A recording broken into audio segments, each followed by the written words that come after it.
Hey guys and gals, hope everyone's doing well. So today I'm going to be doing another oil change on this vehicle. I'm not going to go through the whole process of how to change the oil. I've already done a couple of videos on that here. As you know, it's pretty easy. I may do a little time lapse of it, but not going into the process.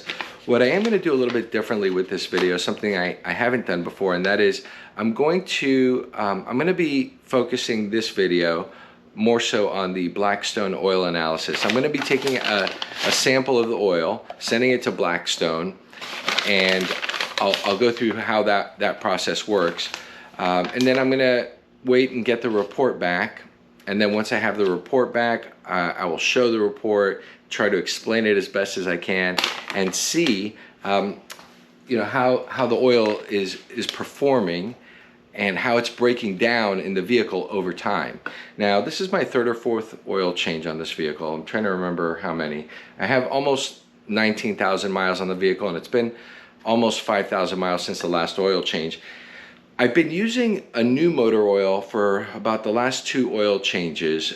This is a Porsche approved motor oil. It's Porsche Full Synthetic Mobil 1, not Porsche, it's Mobil Full Synthetic Mobil 1 5W50.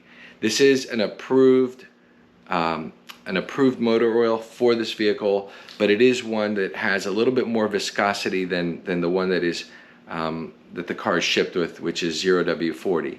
They recommend using this one for warmer or hot climates, and so I've been using it, and we're going to see if the improvements that I've seen so far on the first maybe one or two Blackstone reports, if it continues. I will show the report, and to the best of my ability I will try to explain what exactly has happened from one oil change to another. So anyways, that's about it. Stay tuned, there's more to come, and if you like what you see, please don't forget to hit like, comment, subscribe, let me know what you think, and we will see you soon. So I took the car out for a little spin to get the oil warmed up, as you should, and I've got the car backed up onto the ramps. Got my oil catch can pan underneath the car, and I'm going to go ahead and start taking this apart and get the oil change started.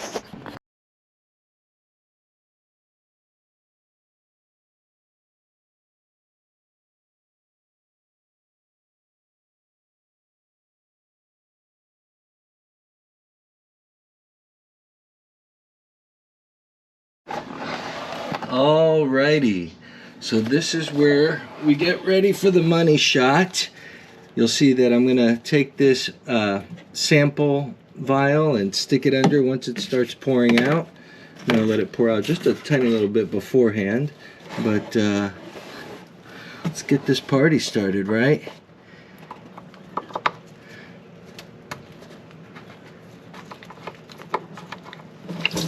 Ooh, nice and warm. And you can see the oil pouring out. Give it a second there.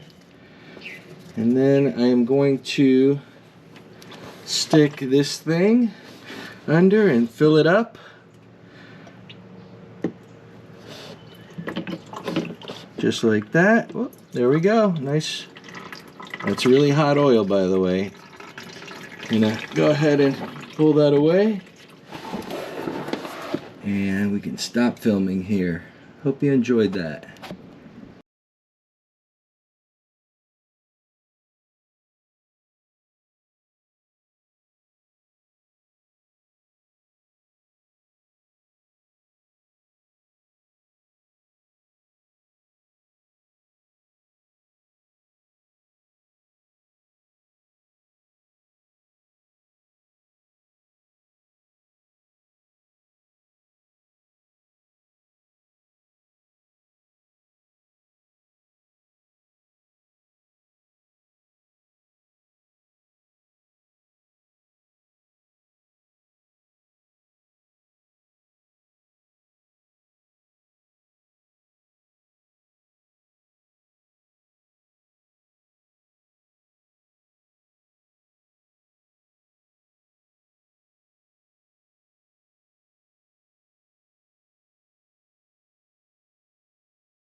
All right, so the next steps are to follow this checklist here that comes with the oil sample kit when they send it to you. They do send that to you free of charge.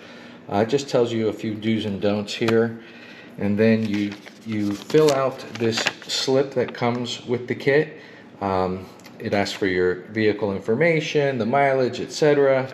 On the back side here, you can put your credit card information where I have my thumb covering it up. And then there's just a couple of questions it asks you, and you can add some additional comments about your oil sample. Then when you have that all done, you take the oil sample. I've taped it in addition to screwing it closed just for added measure. Stick it inside this Ziploc bag. Then you would of course wrap it with this material here, stick it inside here, stick the whole thing in there and send it off. And then it takes a few weeks to get the sample report. And then of course they give you this nice little sticker that you can put on the inside of your windshield to remind you of when to do the next oil change. So that's what we're going to do now, and stay tuned because the next video should have a review of that oil analysis. All right, so it's been a few weeks since I sent in my oil sample to Blackstone for a used oil analysis, and the way it works is once you send it in, it takes about anywhere from maybe 3 or 4 weeks before they send you an email with a PDF of your Blackstone oil report. I have it up here on my computer screen for you to see, and I'm not very good at showing my computer screen on a video, so I'm literally pointing the camera at the screen and zooming in and out to hopefully make it easy for you to see everything. But you could see the report. It has the make and model of the car that I submitted, as well as the oil use interval, which in this case was 4,148 miles. And for obvious reasons, I've blacked out all my personal contact information, but I will go ahead and what I'll do is I'll read off to you what it says here in the summary, which is I've highlighted there in yellow, and it basically, whoops, sorry for moving the camera around so much, but basically what it says here is a 4,000 mile oil change interval suits this engine just fine. The wear metals don't look any different in this sample than they have after 2,500 to 3,000 miles in a couple of your past samples. They compare nicely to the averages of this engine as well. Consistency, especially at the average levels, tells us parts are all getting along the way they were made to. There are no contaminants, so the hot sample surely helped to ensure no incidental fuel turns up during the flashpoint test. A trace of insoluble speaks to fantastic oil filtration. So what does all this mean? Well, I am not a scientist, so please don't expect my explanation of all of this to be very scientific. This is really just my kind of amateur explanation of all of this information that you're seeing on the screen. Now, let me just show you or explain to you how this report is provided. You could see that all the way to the right, I've highlighted this column in blue. That was from the very first oil sample that I sent in after I bought the vehicle and I did my first oil change. And you could see that was in April of 2021. The car had roughly 8,000 miles. And then since then, this would be now my fourth oil sample that I've sent in, and you can see the dates and the mileage that I provided when I sent in those oil samples. And so the reason I have these two columns highlighted, the blue being the original and the green being the newest, is just to show how the values have changed over time. And so the question is, what are all of these values here? So let me just position the camera a little better here. So what you have here on the left are these things here on the left are the different elements that are tested in the oil samples. And within these elements, there are various things including wear metals, contaminants, additives, and then down here below, it goes over the physical properties of the oil. And again, you can see the changes over time. Now, this column right here that I'm moving the cursor over, this is the unit location and averages. So these are my averages over time. And then all the way to the right, these are universal averages seen from basically the averages of this type of oil for this type of engine. All right, so what exactly are we seeing here? Let's go through some of these things here, at least the things that stand out. Now, keep in mind that these are a combination of wear metals, contaminants, and additives here on the left. And again, I don't really understand the meaning of all of these or the particular significance of all of these, but we'll just take a look here at the numbers, and you could see that from the original oil change, the first one, which when the car only had 8,000 miles till now, you could see that the numbers have remained either fairly consistent or gone down, which does represent an improvement, because what you don't want to see is an increase in things like wear metals, well, in particularly the wear metals. The contaminants and the additives could just represent things that are added to the motor oil, or just things that occur over time, maybe stuff that is accumulated over time. But again, you can see that these numbers are essentially going down for the most part over time. I could say almost exclusively going down across the board here. Some of the biggest changes that you could see is here, the boron went down significantly from the original oil change to the most recent one. And let's see, what else do we have here? Calcium seems to have gone down quite a bit. You know, calcium is something that is considered a detergent or a dispersant additive, something that might already be included in the oil. And let's see, what else? Now, here's something interesting. You can see the magnesium actually went up significantly, and I'm going to get to that in a minute because I did write an email to Blackstone to get an explanation about that. But then you can see, again, everything here seems to have gone down, which to me is a good thing. Now, let me get to this viscosity stuff in just a moment. What I'm going to first talk about is this magnesium part, because when I first saw this, I was a little bit alarmed. I'm like, wait a second, why did the magnesium shoot up from my original oil change until now?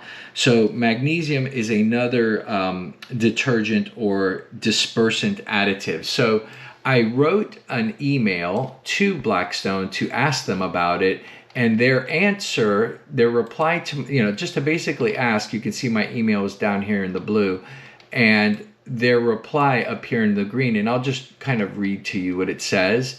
But basically the reply was, you are right about the magnesium being a detergent dispersant additive. It doesn't necessarily have to come from an aftermarket product. Oil manufacturers can add it into the product from the get-go, and it looks like Mobil 1 might be adjusting their additive package. The last couple unused samples of this oil we've seen have contained about 1,000 parts per million of magnesium. So what they're saying there is, even in their samples of the unused motor oils, they are seeing 1,000 parts per million of magnesium. So seeing 515 parts per million, which, by the way, these numbers all represent parts per million, doesn't seem to be too alarming, and is possibly just something that is being added by Mobil from the factory before shipping this oil out. So overall, the report looks really good. As the person who analyzed and provided comments to the used oil sample indicates here, everything looks to be functioning as it should. And now I'm going to get into this little explanation here on the bottom of this report regarding the physical properties of the oil. And again, I am not a scientist, so I do not claim to be an expert on the meaning or trying to interpret what any of these values mean. I do have a cheat sheet in front of me that I'm looking at, so bear with me as I try to explain some of these values. So you can see that this section here covers the physical properties or the physical condition of the oil. You could see again here all the way on the right, this was my original sample, and now this is my most recent sample here in green on the left. This column here, this grayed out column, this is what the values should be as indicated right there above the column. And we'll just go through these, and I'll give you the definition as explained on my little cheat sheet here. But the viscosity and flash point is, and I'm just going to read to you what it says here. If the fuel is present in the oil, the viscosity and flash point will often be lower than stated in the values should be in line. High viscosity may show oil oxidation or high levels of soot. It can also show an oil additive in use. So bottom line, you can see what the values should be, and for SUS viscosity at 210 degrees Fahrenheit, you can see this is where it should be, and obviously my values are falling right where it should be, right in between there. You could see going back, which by the way, this is with the car when it had 0W40 oil, and I forgot to mention that, I've switched over to 5W50, I believe, at this oil change here. Might have been this one or this one, but you could see basically there has been a steady improvement in the numbers for SUS viscosity as well as CST viscosity. Here you can see that the numbers were lower than what they should be, leading up to the second to last most recent oil change. But then now in the most recent oil change, they're pretty much right there in the middle. Flash point also, this seems to have been good all across the board. Here you could see the fuel percent. All of these numbers are zeros and appear to be where they should be. And trace amount of insolubles, which here it says less than 0.6 parts per million. Trace amounts, according to the explanation up here, says that a trace of insolubles speaks to fantastic oil filtration. So there is your explanation of the Blackstone oil report as best as a non-scientific person could explain the report. I'm sure that somebody with a lot more knowledge of this information can do a much better job of explaining it. But if you're interested in having, these, I look at it as kind of just getting like blood work done. This lets you know how your body is doing well when you get blood work done. Well, these used oil analysis reports lets you know how your engine is doing. And I like to have it because if there is something happening, if there is a problem, not that I would know what to do if there was a problem, but at least if I could see a trend happening, something to be concerned about, then, at least the report would alert me to that and, kind of give me a heads up that something may be going on that shouldn't be. But anyways, that's the report. Hope you found it useful, and we'll be back shortly. All right, guys and gals, well, that concludes this video. This was my 4th oil change along with the Blackstone used oil analysis. I hope you found that last part a little bit informative.